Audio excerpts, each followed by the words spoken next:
On parle du Brexit pour cet apéritif en début d'émission. Disais-je, les Anglais ne regrettent rien. Voilà, il y a eu un sondage, regardez ce titre dans les Échos ce matin, Brexit, 5 ans après, plus de 80% des Britanniques voteraient comme en 2016. Donc ce sondage qui montre une opinion toujours aussi fragmentée, polarisée, en tout cas sur la question de la sortie de l'Union européenne. Voilà, petite précision du quotidien. Parmi ceux qui s'étaient abstenus, une plus large proportion voterait en faveur d'une sortie de l'Union européenne aujourd'hui. Sous-entendu, voilà, les Britanniques, a fortiori les Anglais, on se souvient que ne regrettent rien par rapport à ce référendum d'il y a 5 ans. Et regardez, le même jour dans le Figaro, une interview de commissaire européen Thierry Breton. Le Royaume-Uni dépend plus que jamais de l'Europe. Et en début d'interview, le Brexit a été un terrible contresens qui isole le Royaume-Uni, sous-entendu comme jamais Thierry Breton, qui fait une fois de plus la leçon aux Britanniques, en tout cas du point de vue de l'économie, se moquant dans le papier, dans l'interview, de l'accord de libre-échange.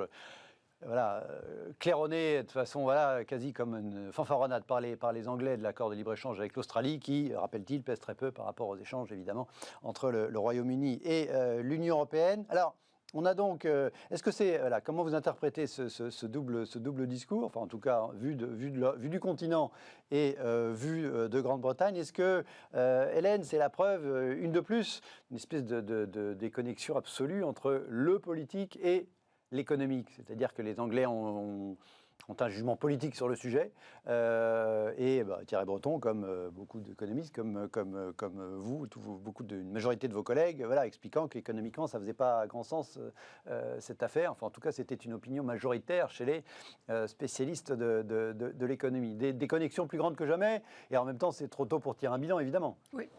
Je dirais qu'il y a un mélange d'une dimension politique et économique, évidemment. Je suis à la fois pas surprise et surprise en fait par ce résultat, donc qui confirme, on va dire les intentions de vote ou les résultats du vote d'il y a 5 ans. Surprise parce que quand même 5 ans se sont écoulés et je me serais attendue, j'aurais aimé voir, on va dire, un basculement plus en faveur du Remain, parce que je trouve que la décision de quitter l'Union européenne est Après, c'est trop tard, donc effectivement, se dire qu'on a eu tort, c'est jamais facile, j'imagine, psychologiquement, y compris dans un sondage. Et c'est peut-être pas si surprenant que ça non plus que les avis n'aient pas bougé, dans la mesure où, en fait, le Royaume-Uni, oui, n'est sorti véritablement et totalement de l'Union européenne que depuis le début de cette année. Oui, c'est pour ça que je dis que c'est peut-être un peu tôt. Et donc, quelque part, en fait, en 5 ans, donc il y a eu surtout toute la phase de négociation, de transition qui a été, chaotique et tout ça. Mais les effets, on va dire, économiques, positifs, négatifs, les avantages, les conséquences, tout le débat qu'il y a eu et qui a précipité le Brexit, on n'en a pas encore vu les effets véritablement. Et donc, les Britanniques n'en ont pas encore vu les effets, je dirais, ni positifs ni négatifs. Et que les effets dont nous, économistes, on s'attend surtout à ce qu'ils soient négatifs, on les verra probablement beaucoup plus sur le long terme et ça sera diffus. C'est une perte de PIB qui est anticipée. Alors, j'ai plus en tête tous les chiffres, mais peut-être c'est moins 4%. Une perte de PIB, c'est compliqué de le ressentir au jour le jour, quotidien. Au quotidien. Oui. Voilà. Donc, c'est sûr qu'il y a eu des perturbations d'approvisionnement, qu'il y a encore un grand nombre de dossiers en suspens de différents qui sont importants, mais... En même temps, on a eu beaucoup d'articles, de reportages en début d'année, notamment de ce côté-ci de la Manche. Je ne parle pas spécifiquement de la France, mais enfin, on observé en tout cas en France, sur le fait que les queues de camions, les problèmes d'approvisionnement, etc., manifestement, ça ne les a pas... Ça ne les a pas effectivement plus ça ne les a pas traumatisés plus que ça, nos amis britanniques, en tout cas, à date. Encore une fois, Mais a priori, ça se verra. Enfin, si effet négatif il y a, et on pense qu'ils seront dominants avec une perte d'attractivité, des flux migratoires qui au sens, on va dire, d'après les économistes, ne sont pas favorables, on va dire, au développement d'une économie. Et après, effectivement, il faut voir le point soulevé par Thierry Breton, on va dire la nature, l'étroitesse, si je puis dire, des liens commerciaux entre le Royaume-Uni et l'UE restent forts, importants. Donc,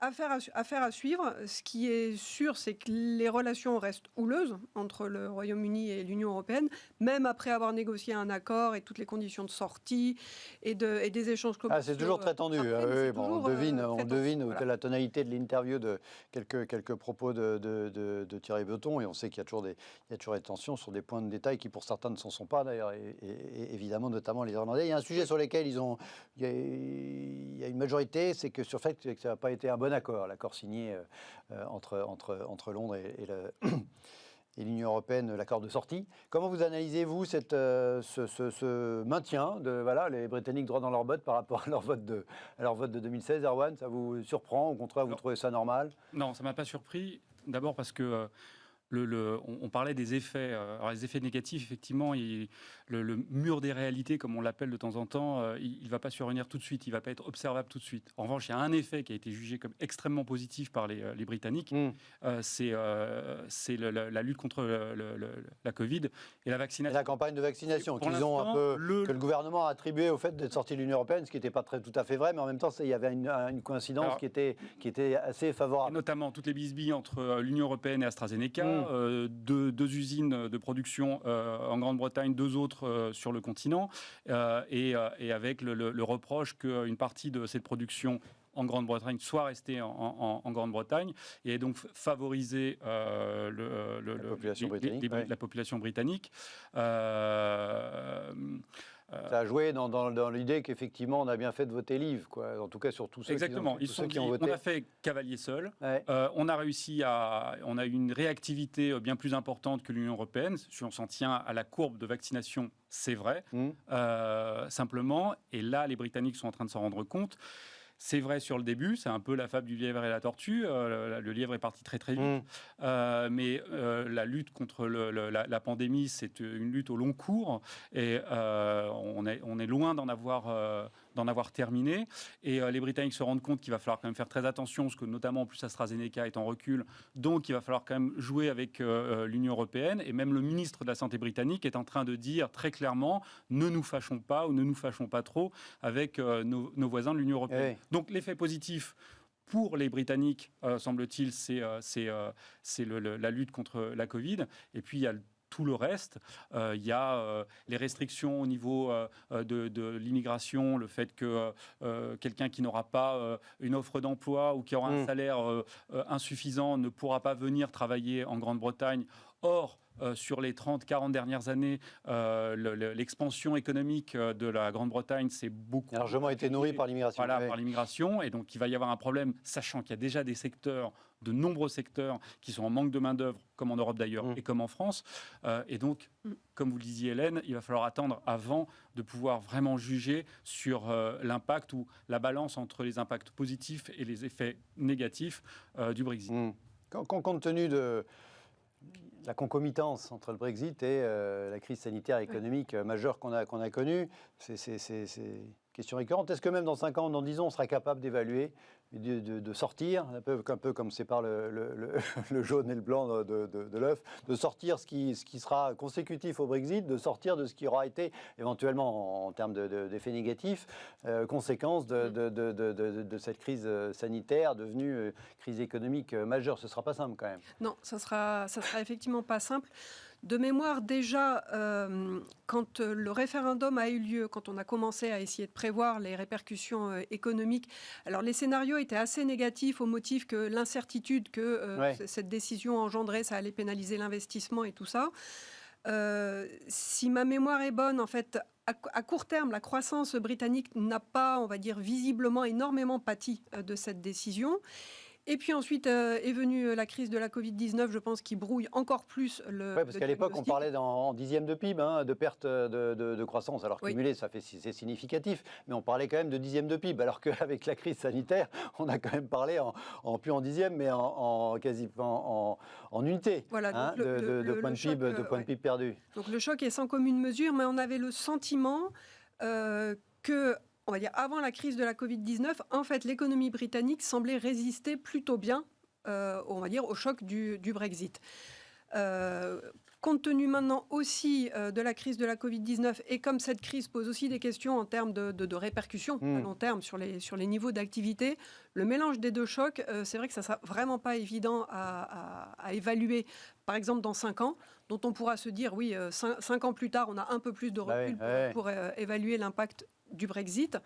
Mais c'est quoi la trajectoire de référence, le contrefactuel, comme on appelle ça en économie, sachant qu'on a aussi du mal à... C'est avant 2016, est-ce que c'est en 2019 En 2019, donc... Bref, il y aura la comparaison de certains indices quand même, sur la croissance, sur l'inflation, puisque forcément les importations de produits vont coûter plus cher aux Britanniques. Les exportations, certaines de la viande, du whisky ou je ne sais quoi, seront peut-être plus compliquées. Et sur quelques années, on va pouvoir, sur des trajectoires par rapport à l'Union européenne, quand même, pouvoir commencer à comparer. Ce qui est intéressant, c'est que déjà en 2016, je dirais que les Britanniques n'en avaient vécu de ça. Et tout à l'heure, vous parliez de l'opposition entre le politique ou l'idéologique et l'économique. Oui, c'est ça. Vrai, à l'époque, ils disaient oui, certainement, il y a des risques qui vont peser sur notre économie, mais finalement, le jeu en vaut la chandelle. La souveraineté, le take back control était moteur dans le choix du vote non au référendum. Allez, on laisse nos amis britanniques tranquilles. On revient chez nous, on va parler de nos finances publiques.